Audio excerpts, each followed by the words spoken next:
Hello बच्चों, मैं सुनील कुमार बुद्धा भी पॉलिटेक्निक कॉलेज से फिर से जुड़ा हूँ आपसे।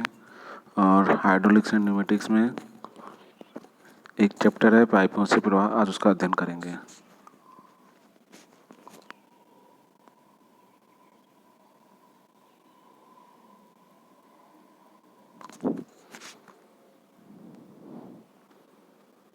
तो इसमें पहला जो टॉपिक है इम्पोर्टेंट जो पूछता है वो है कुछ उपयोगी परिभाषाएं। हम जानते हैं कि इंडस्ट्री में पाइपों का बहुत प्रयोग होता है और इन पाइपों में विभिन्न प्रकार के तरल प्रवाह कर सकते हैं, चाहे पानी हो, तेल हो, गैस हो। तो इस तरह से लगभग सभी कंपनियों में पाइपों का ज़रूर प्रयोग होता है। तो आइए उन्हीं से संबंधित हम कुछ प्रमुख परिभाषाएं या पैरामीटर्स पढ़ लें। तो पहला है इसमें भीगी परिमाप, जिसे कहते हैं इंग्लिश में वेटेड पैरामीटर। तो परिमाप आप जानते ही, आपने बचपन से सुना होगा परिमाप किसे कहते हैं। तो यहाँ पर है ये भीगी परिमाप, अर्थात अगर कोई पाइप पानी से भरा हुआ है या कितना भरा हुआ है, तो जितना भीगा हुआ एरिया है वो उसका परिमाप कहलाता है। यही है इसकी परिभाषा। पाइप या चैनल के अनुप्रस्थ काट की वह लंबाई जो प्रवाहित द्रव के संपर्क में रहती है भीगी परिमाप कहलाती है। इंग्लिश में it is the length of the channel boundary in contact with the flowing water at any section. इसकी इकाई लंबाई की इकाई अर्थात मीटर होती है तथा इसको सामान्यतः कैपिटल पी से निरूपित करते हैं। उदाहरण, यदि माना कि कोई डी मीटर व्यास का पाइप द्रव से पूरा भर कर बह रहा है, तो उसकी भीगी परिमाप कितनी होगी? पाई इंटू डी, यानी कि जो सर्किल का परिमाप होता है वही हो गया, क्योंकि पूरा भर के पाइप में पानी फ्लो हो रहा है। दूसरी हेडिंग है, दूसरा टर्म है द्रवीय त्रिज्या या द्रवीय मध्यमान गहराई, जिसे इंग्लिश में कहते हैं हाइड्रोलिक रेडियस और हाइड्रोलिक मीन डेप्थ। ये क्या होता है? पाइप में बह रहे द्रव की अनुप्रस्थ काट के क्षेत्रफल तथा इसकी भीगी परिमाप P के अनुपात को द्रवीय मध्यमान गहराई कहते हैं। It is the ratio of cross section area capital A of the flow to weighted parameter P। इसी सामान्यतः स्मॉल m से निरूपित करते हैं और इसकी इकाई मीटर होती है। तो क्या होगा? द्रवीय त्रिज्या m बराबर हो जाएगा A/P। अब हम विभिन्न प्रकार के कंडीशंस के लिए इस भीगी परिमाप की द्रवीय त्रिज्या का मान निकालेंगे, क्योंकि आगे न्यूमेरिकल में ये फार्मूला यूज होता है। तो आइए देखते हैं, यहाँ 4 चित्र बने हैं। पहला चित्र है ए, जिसमें कि एक पाइप डी व्यास का, जिसमें कि पूरा द्रव भरा हुआ है। दूसरे वाले में थीटा एंगल तक पानी भरा हुआ है, बाकी में एयर है। फिर एक रेक्टेंगुलर सेक्शन है जिसमें सिर्फ h ऊंचाई तक पानी भरा है, जबकि विड्थ उसकी b है। और फिर है डी, एक स्क्वायर पाइप जिसमें कि b ऊंचाई तक पूरा पानी भरा हुआ है। तो हम पहले केस के लिए कह सकते हैं कि चित्रानुसार वृत्ताकार काट वाले पूरे भरे पाइप हेतु द्रवीय मध्यमान गहराई बराबर हो जाएगा द्रव की काट का क्षेत्रफल बट्टे भीगी परिमाप। तो काट का क्षेत्रफल हो जाएगा π/4 इंटू डी स्क्वायर अपॉन भीगी परिमाप πd इक्वल टू हो जाएगा d/4, यानी कि एक सर्कुलर पाइप के लिए m का मान हो जाएगा d/4, जबकि पानी पूरा भरा हुआ है। अगर थोड़ा सा भरा हुआ है तब क्या होगा? उस केस में हो जाएगा द्रव की काट का क्षेत्रफल बराबर r²/2 into theta minus sine theta. यह आपने हाई स्कूल इंटर या फर्स्ट ईयर डिप्लोमा में भी पढ़ा होगा कि उसके लिए एरिया कितना होता है एक थीटा कोण के लिए। थीटा कोण के चाप के लिए, अपॉन उसका भीगी परिमाप हो जाएगा r इंटू थीटा। तो ये फार्मूला आ जाएगा r/2 into 1/1 minus sine theta upon theta. फिर है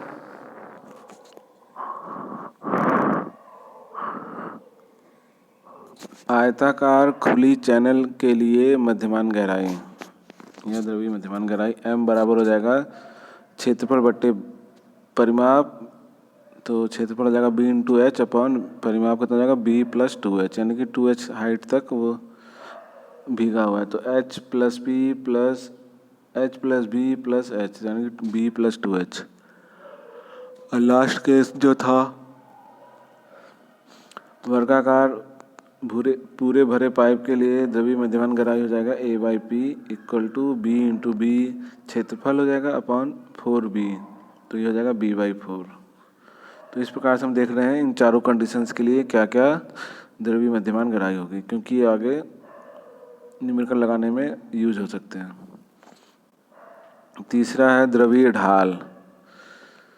घर्षण के कारण शीर्ष हानि HF तथा पाइप की लंबाई L के अनुपात को द्रवीय ढाल कहते हैं, या हाइड्रोलिक ग्रेडियंट या हाइड्रोलिक स्लोप भी कहते हैं इसे।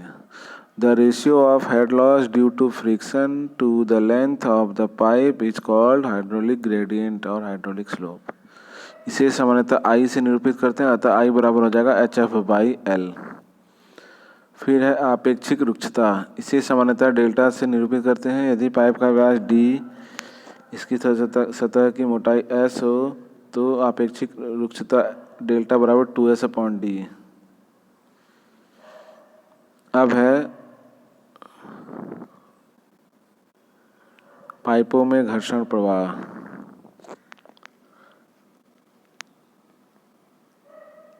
जब किसी पाइप में कोई द्रव बहता है तो पाइप की आंतरिक सतह के खुरदरे या रुक्षपन होने के कारण प्रवाह में घर्षण प्रतिरोध पैदा होता है, जिसके कारण द्रव की कुछ ऊर्जा की हानि होती है। इस ऊर्जा हानि को ही शीर्ष हानि कहते हैं। ये शीर्ष हानि घर्षण शीर्ष हानि भी कहलाती है।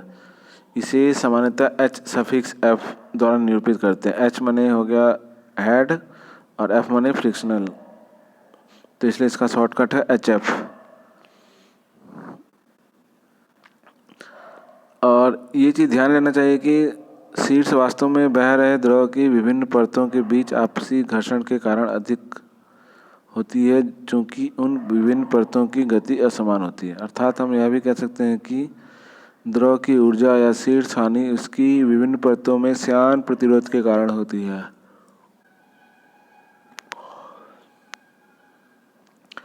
घर्षण शीर्ष हानि पाइप प्रवाह की मुख्य या सर्वाधिक हानि होती है, या जिसे कहते हैं कि मेजर लॉस। और द्रव के प्रवाह में श्यान प्रतिरोध के विषय में महत्वपूर्ण प्रयोग विलियम फ्रूड, रेनॉल्ड, डार्सी तथा विस्बैक, चेजी आदि ने किए। तो विलियम फ्रूड का प्रयोग क्या था? विलियम फ्रूड ने विभिन्न प्रयोगों द्वारा पाइप में द्रव प्रवाह के घर्षण प्रतिरोध के संबंध में निम्नलिखित तथ्य प्राप्त किए।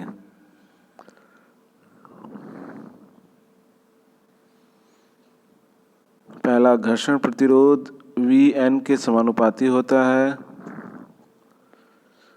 जहां V वस्तु का वेग है तथा n घातांक है। फ्रूड ने h का मान 2 रखा, अतः RF is directly proportional to V into V square. घर्षण संपर्क के खुरदरेपन पर निर्भर करता है। चिकनी सतह का घातांक n का मान 1.85 तथा खुरदरी के लिए ये 2 होता है। कुल प्रतिरोध लंबाई बढ़ने के साथ साथ बढ़ता है, परंतु औसत प्रतिरोध प्रति वर्ग मीटर कम होता जाता है। इस प्रकार हम दूसरे शब्दों में कह सकते हैं कि कुल घर्षण प्रतिरोध RF equal to A into V square.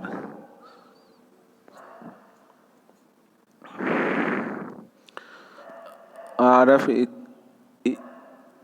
is directly proportional to A into V square and RF equal to F dash into A into V square, जहाँ A भीगी सतह का क्षेत्रफल है, V द्रव प्रवाह का वेग है और F डैश स्थिरांक है, जिसे कि फ्रूड का घर्षण गुणांक भी कहा जाता है।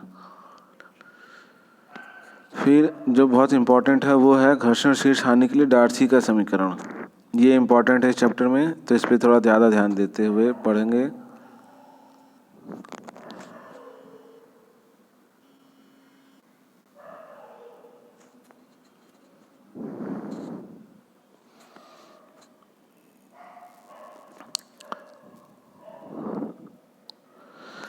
दाहिने तरफ जो चित्र दिखाया गया है इसमें क्या है, एक पाइप में पानी फ्लो हो रहा है जिसपे L डिस्टेंस पे 2 पीजोमीटर लगे हैं। द्रव का अपेक्षित भार W है तथा वेग उसका v है। पाइप की सतह खुरदरी होने के कारण घर्षण प्रतिरोध होगा जिसके कारण द्रव की कुछ शीर्ष हानि अवश्य होगी। पाइप की लंबाई L में काट R में से काट S तक घर्षण शीर्ष हानि माना HF होती है, तो चित्रानुसार HF बराबर हो जाएगा P1/W माइनस P2/W। फिगर से देखिए समझ में आ रहा है क्या हो रहा है। एक फिगर में जो R वाला पॉइंट है वहाँ पे P1/W हाइट पर है और दूसरे S सेक्शन पर इसकी हाइट जो है उससे कम है, तो वो P2/W है। वही जो हाइट कम हो रही है वही है घर्षण शीर्ष हानि। साथ ही पाइप की भीगी सतह के इकाई क्षेत्रफल पर घर्षण प्रतिरोध बल RF द्रव की गतिज ऊर्जा के समानुपाती होगा फ्रूट के प्रयोगों द्वारा। अतः RF is directly proportional to half mv² या RF equal to F into half mv²। और m बराबर होता है W/G, तो लिख दिया, इसलिए RF बराबर हो गया F into half W/G v²। जहाँ F घर्षण गुणांक है, m द्रव की मात्रा W/G है और इसलिए पाइप की L लंबाई में कुल घर्षण बल बराबर होगा RF इंटू पाइप की भीगी सतह का क्षेत्रफल, अर्थात पाई D into L into RF का मान रख देंगे तो ये हो जाएगा F into half W/G v² into pi DL।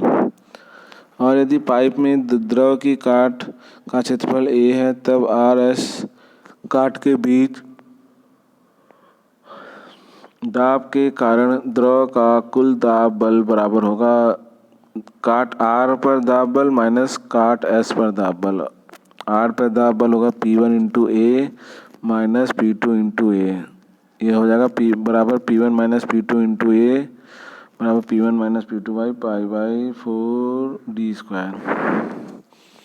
चूँकि पाइप क्षैतिज और प्रवाह सेम है, अतः R तथा S के बीच संतुलन की स्थिति में क्या होगा, द्रव पर कुल दाब बल बराबर कुल घर्षण बल। और इसका मान रख देंगे तो P1 minus P2 into pi D²/4 equal to F into half WG into pi DL। इनको पक्षांतर कर करके HF निकालेंगे तो यह हमारा आ जाएगा HF बराबर 4FLV²/2 इंटू GD। अर्थात हम ये कह सकते हैं कि L लंबाई पाइप में घर्षण शीर्ष हानि HF बराबर होता है 4 into F into LV²/2 GD। इसमें 2 से 4 को काटा नहीं गया है क्योंकि ये एक फार्मूला उसने बनाया था, रटने के लिए बड़ा आसान है। और इसी समीकरण को हम क्या कहते हैं, उपरोक्त समीकरण को ही हम डार्सी इक्वेशन कहते हैं और F को डार्सी का घर्षण गुणांक कहते हैं।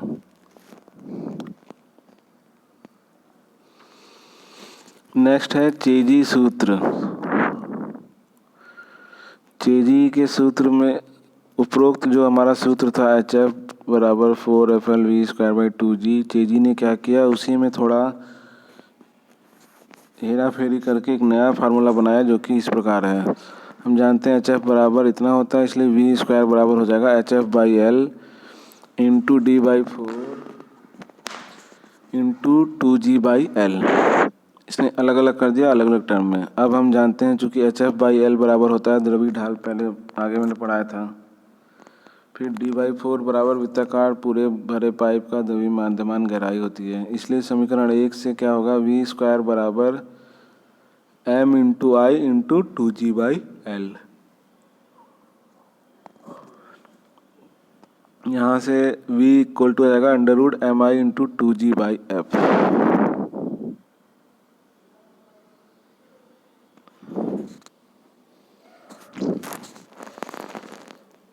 और हम ये कह सकते हैं कि √2gi/f 2g/f को हम एक कांस्टेंट मांग लेते हैं c, जिसको कहा जाता है चेजी कांस्टेंट, इसलिए v इक्वल टू जाएगा c√mi। तो यही जो फार्मूला है ये चेजी का फार्मूला कहलाता है, v इक्वल टू c√mi, जहाँ c क्या है, चेजी स्थिरांक है, और f जो है वो चेजी सूत्र तथा डार्सी समीकरण के लिए निम्न प्रकार से प्राप्त किया जाता है। नए पाइप के लिए f बराबर होता है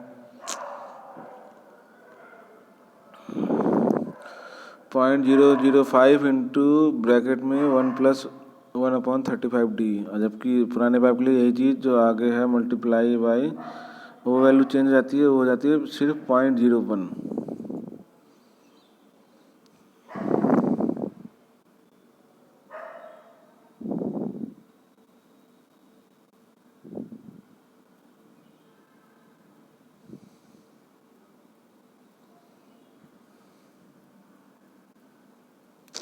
फिर है रेनॉल्ड का प्रयोग।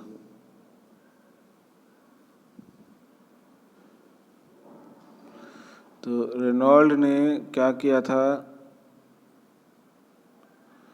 द्रव के विक्षुब्ध और स्तरीय प्रवाह के बताने के लिए एक प्रयोग किया था जिसका नाम कहलाता है रेनॉल्ड का प्रयोग। इससे हमें पता चलता है कि कोई द्रव स्तरीय प्रवाह है या विक्षुब्ध प्रवाह में बदल रहा है। जब प्रवाह स्तरीय से विक्षुब्ध प्रवाह में बदलता है तो उसे क्रांतिक वेग कहते हैं।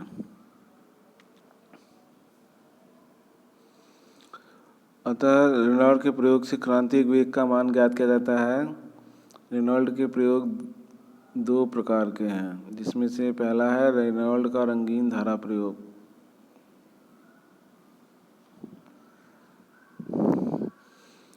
इस प्रयोग के लिए उपकरण ऊपर चित्र में दिखाया गया है, जिसमें पानी से भरी एक बड़ी टंकी में क्षैतिज कांच की नली लगी रहती है जिसमें पानी का प्रवाह होता है। कांच नली का व्यास 5 सेंटीमीटर तथा लंबाई लगभग 1.5 मीटर होती है। इस नली में लगे वाल्व ए की सहायता से पानी का वेग बदला जा सकता है। रंगीन द्रव को छोटे टंकी में रखा जाता है, जहां से रंगीन द्रव कांच की नली के केंद्र पर अत्यंत निम्न गति से भेजा जाता है। रंगीन द्रव के वेग का नियंत्रण वाल्व बी द्वारा किया जाता है। प्रयोग के आरंभ में वाल्व ए तथा बी को थोड़ा खोलकर बहुत कम वेग पर टंकी से पानी नली में प्रवाहित किया जाता है,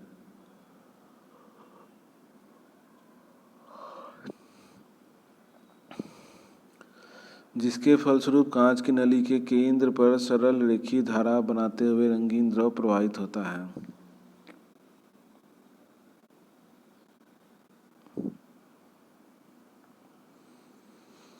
अब नली में पानी के वेग को धीरे धीरे बढ़ाते हैं जब तक कि पानी का प्रवाह क्रांतिक वेग से अधिक नहीं होता। रंगीन पानी की सरल रेखा धारा बनती है। इस स्थिति में पानी का प्रवाह स्तरीय होता है। पानी का वेग जब और बढ़ा जाता है तो क्रांतिक वेग से अधिक हो जाने पर यह रंगीन पानी की धारा टूट जाती है। इस स्थिति में प्रवाह को विक्षुब्ध कहा जाता है।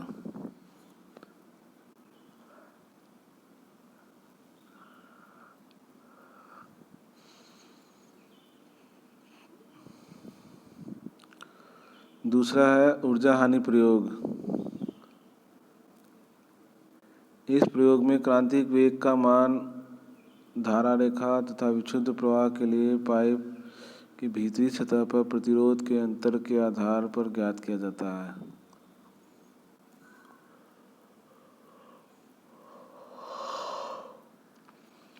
ऊर्जा हानि प्रयोग के लिए आवश्यक उपकरण चित्र में दिखाया गया है। उपकरण में एक समान व्यास का एक पाइप जिसकी लंबाई L के दो बिंदुओं 1 तथा 2 पर द्रवमापी या मैनोमीटर लगा हुआ है। इस पाइप के एक सिरे से पानी प्रवेश करता है तथा दूसरे पर एक टंकी में एकत्र होता है। पाइप में पानी के प्रवाह की दर का नियंत्रण वाल्व ए द्वारा किया जाता है। प्रयोग के अंतर्गत जब पानी पाइप में किसी एक समान दर पर प्रवाहित किया जाता है तो निश्चित लंबाई L के बीच घर्षण के कारण पानी की छेड़छाड़ी का मान द्रव दाबमापी की दोनों नलियों में ऊंचाई के अंतर के रूप में प्रदर्शित होता है। फिगर में दिख रहा है, अगर HF बिंदु 1 तथा 2 के बीच घर्षण के कारण छेड़छाड़ी है और पाइप में पानी का वेग V का मान एक निश्चित समय टंकी में एकत्र विसर्जन से ज्ञात किया जा सकता है। V बराबर प्रति सेकंड पानी का विसर्जन बट्टे पानी के अनुप्रस्थ काट का क्षेत्रफल। इस प्रयोग को पानी के वेग के विभिन्न मानों के लिए दोहराया जाता है, पहले कम वेग पर तथा बाद में वेग को बढ़ाकर।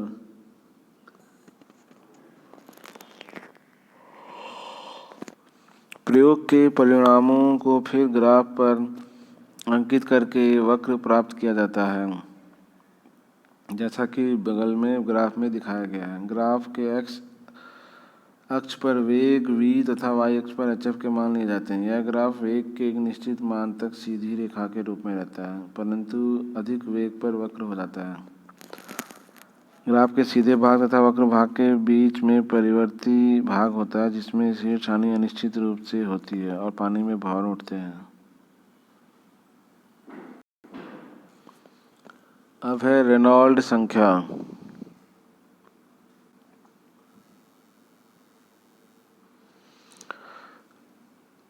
रेनॉल्ड संख्या जो है बेसिकली वो रेनॉल्ड के द्वारा बनाया गया था इसका, और इसी संख्या के आधार पर किसी प्रवाह का स्तरीय या विक्षुब्ध होना पता चलता है। रेनॉल्ड ने अपने प्रयोगों से यह पाया कि बंद पाइप में नाली से बहते हुए पानी का प्रवाह न केवल उसके वेग पर निर्भर करता है वरन अन्य कुछ बातों पर भी निर्भर करता है, जैसे पाइप के व्यास, द्रव का घनत्व आदि। इन सभी को जोड़ते हुए रेनॉल्ड ने एक इकाई रहित सूत्र का स्थापित किया जो कि रेनॉल्ड संख्या कहलाता है। इस प्रकार रेनॉल्ड संख्या Rn बराबर होता है ρVd/μ, जहाँ रो द्रव का घनत्व, V पाइप में द्रव का औसत वेग, D पाइप का व्यास और μ द्रव का श्यानता गुणांक है। इस फार्मूले को हम इस तरह भी लिख सकते हैं, Rn बराबर V इंटू D/μ। न्यू क्या होता है, मैंने पढ़ाया है, यह होता है परम श्यानता बराबर μ/ρ।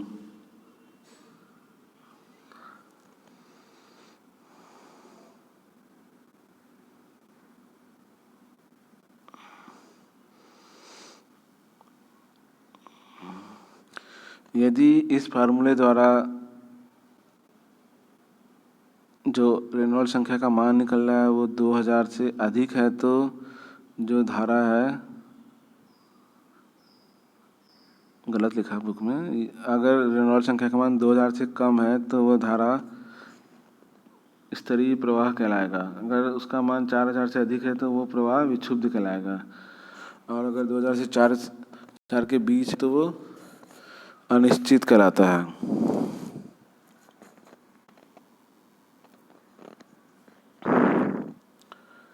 फिर है साइफन।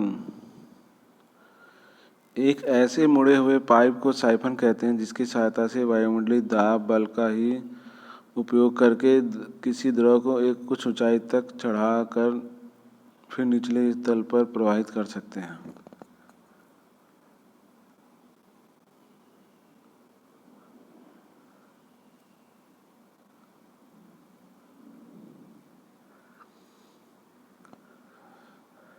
नीचे चित्र में दिखाया गया है एक फिगर, इसमें जो EDF पाइप है वही एक साइफन है।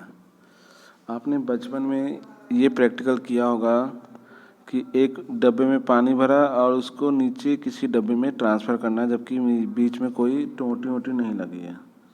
तो क्या ये पॉसिबल है?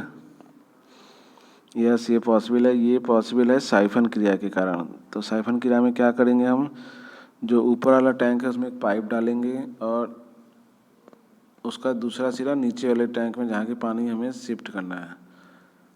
लेकिन अगर सिर्फ पाइप ऐसे ही डाल देंगे तो ये पानी उस टंकी से, ऊपर वाली टंकी से नीचे नहीं जाएगा। इसके लिए हमें क्या करना पड़ेगा, जो पाइप में एयर है उसको ट्रांसफ़र करना पड़ेगा, यानी कि निर्वात पैदा करना पड़ेगा। वो कैसे होगा, हम क्या करेंगे, मुंह से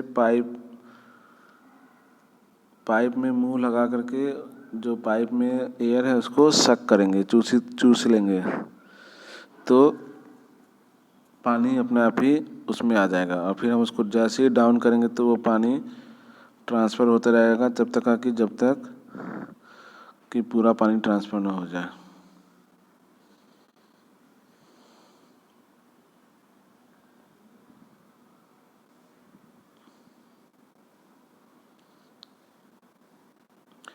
साइफन पाइप में प्रवेश द्वार से मापन के शिखर की अधिकतम ऊंचाई 10 मीटर जल शीर्ष के बराबर होनी चाहिए। और साइफन को चालू करने के लिए साइफन में से वायु को निकालना बहुत ज़रूरी है। तो साइफन का उपयोग निम्नलिखित स्थिति में किया जाता है, जबकि किसी पहाड़ी द्वारा अलग किए गए विभिन्न ऊंचाइयों पर स्थित दो जलाशयों को जोड़ना हो। दूसरा, जल के ऐसे टैंक या हौज या झील को खाली करने के लिए जिसमें कि कोई निकास टोंटी न हो। तीसरा, किसी घाटी द्वारा अलग किए गए दो जलाशयों को जोड़ने के लिए।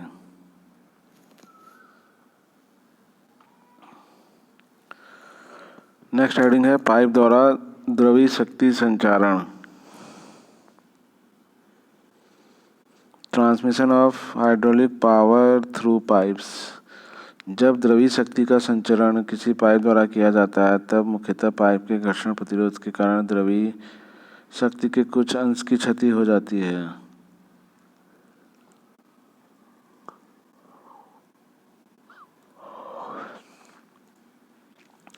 यदि पाइप के प्रवेश पर कुल शीर्ष H1 पाइप में घर्षण शीर्ष यानी HF तथा प्रवाह वेग V, व्यास तथा लंबाई क्रम से D तथा L हैं और घर्षण गुणांक F हो, तो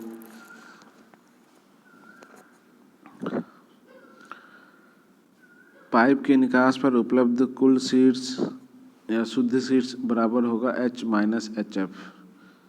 इसलिए उपलब्ध ऊर्जा प्रति सेकंड बराबर होगी W into H minus HF, या जहाँ W बराबर द्रव का भार है और जिसे कहेंगे स्मॉल w इंटू क्यू यानी कि डिस्चार्ज। तो ये हो जाएगा small w into π/4 d square into V। अतः प्रति सेकंड ऊर्जा बराबर,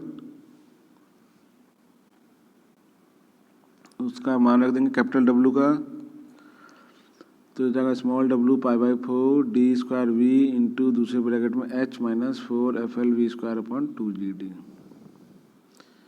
अतः प्राप्त अश्व शक्ति हॉर्स पावर बराबर हो जाएगा, जो ऊपर वाली टर्म है, अपॉन 75।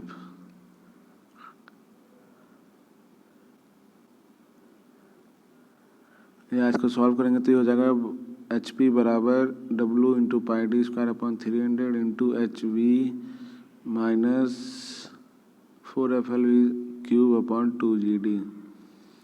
और HP का अधिकतम मान होने के लिए जो राइट हैंड टर्म में ब्रैकेट में है उसके का V के सापेक्ष अवकलन का मान 0 होगा, अर्थात D upon DV of HP बराबर, इसका अवकलन करने पर जाएगा H minus 3 into 4FL V square upon 2G बराबर 0, या H माइनस 3HF बराबर 0 और HF बराबर H/3।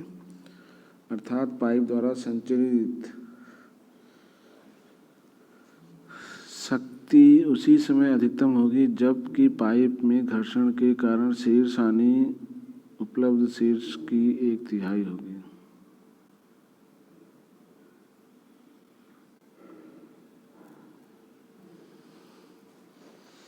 और और इस केस में जो दक्षता होगी वो मैक्सिमम होगी, तो वो बराबर होगी 66.7% के बराबर।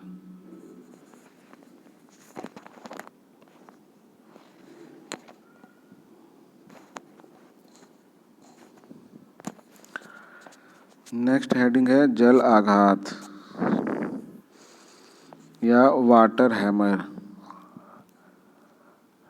इसका मतलब ही टॉपिक बता रहा है, यानी कि ऐसा जल जिससे कि हैमर का प्रयोग किया जा रहा है या हैमर की तरह जो जल काम कर रहा है। तो इसमें क्या होगा, जैसा कि हम जानते हैं पाइप में प्रवाहित द्रव का कुछ संवेग होता है जिसका मान m/v होता है, और इस प्रकार संवेग प्रवाह वेग v के कारण होता है।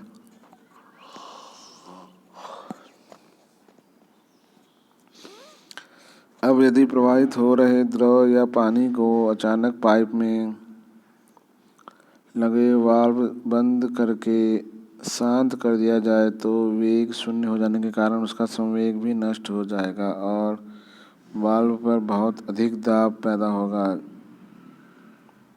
जिसके कारण पाइप में दाब तरंगें या कंपन धाराएं उत्पन्न होंगी। इन्हीं दाब तरंगों के कारण पाइप में ठक ठक जैसी ध्वनि सुनाई देती है, जिसे नॉकिंग कहते हैं, और इस पूरे प्रोसेस को जल आघात कहते हैं।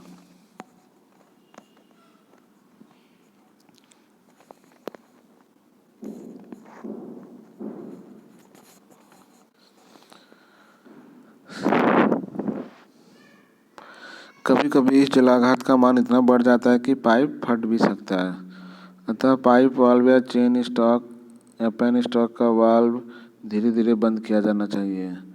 इसका अनुभव कभी कभी हम घर में नलों में करते हैं। एकदम वाल्व बंद करने से नल में ध्वनि उत्पन्न हो जाती है। तो नलों में जल आघात की दाब तीव्रता निम्न बातों पर निर्भर करती है। एक तो पहला है वाल्व को बंद करने की गति, दूसरा पाइप लाइन की लंबाई और तीसरा द्रव तथा पाइप के पदार्थ के प्रत्यास्थता गुणांक।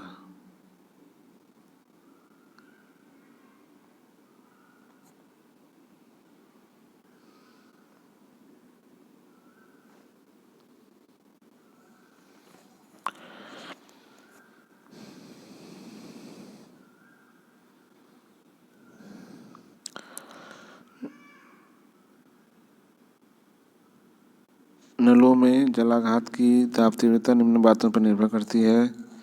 पहला है वाल्व को बंद करने की गति, दूसरा पाइपलाइन की लंबाई तथा द्रव, तीसरा द्रव तथा पाइप के पदार्थ के प्रत्यास्थता गुणांक। जल आघात के कारण नलों में द्रव की दाब तीव्रता का मान वाल्व को बंद करने की विधि के अनुसार ज्ञात किया जा सकता है, अर्थात वाल्व को धीरे धीरे बंद करना या एकदम बंद करना। वाल्व एकदम बंद करने पर द्रव की दाब तीव्रता ज्ञात करने में बहुत जटिलता होती है, इसलिए हम धीरे धीरे बंद करने की अवस्था में द्रव दाब की दाब तीव्रता की गणना निम्न प्रकार करते हैं। तो वाल्व में दाब बढ़ोतरी स्मॉल p बराबर होता है पूरे पाइप में पानी की संहति इंटू वेग कम करने की दर बटे पाइप का काट क्षेत्रफल।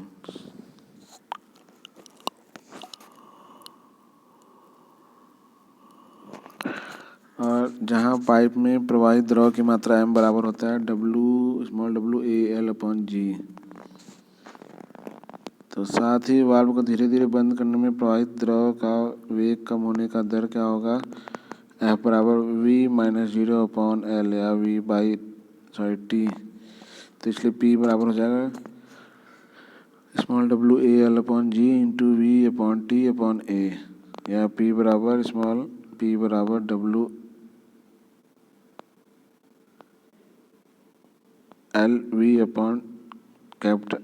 G into L।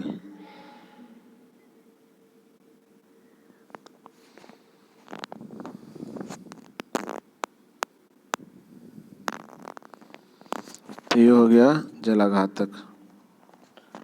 Next heading है सर्ज टैंक।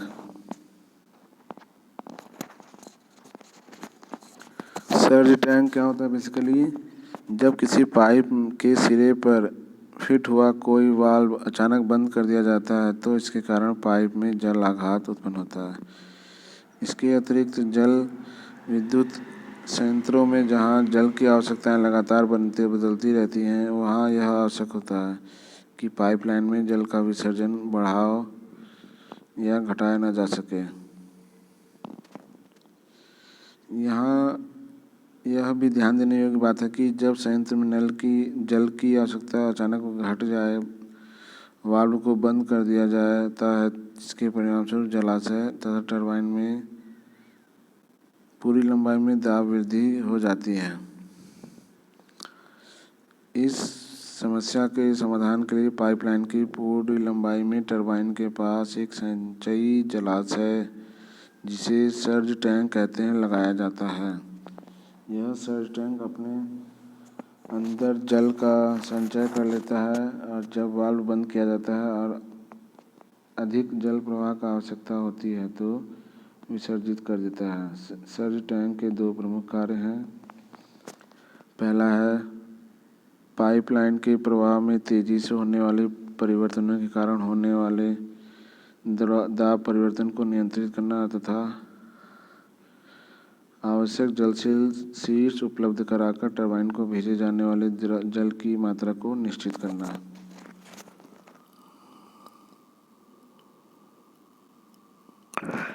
शेष भाग नेक्स्ट वीडियो में।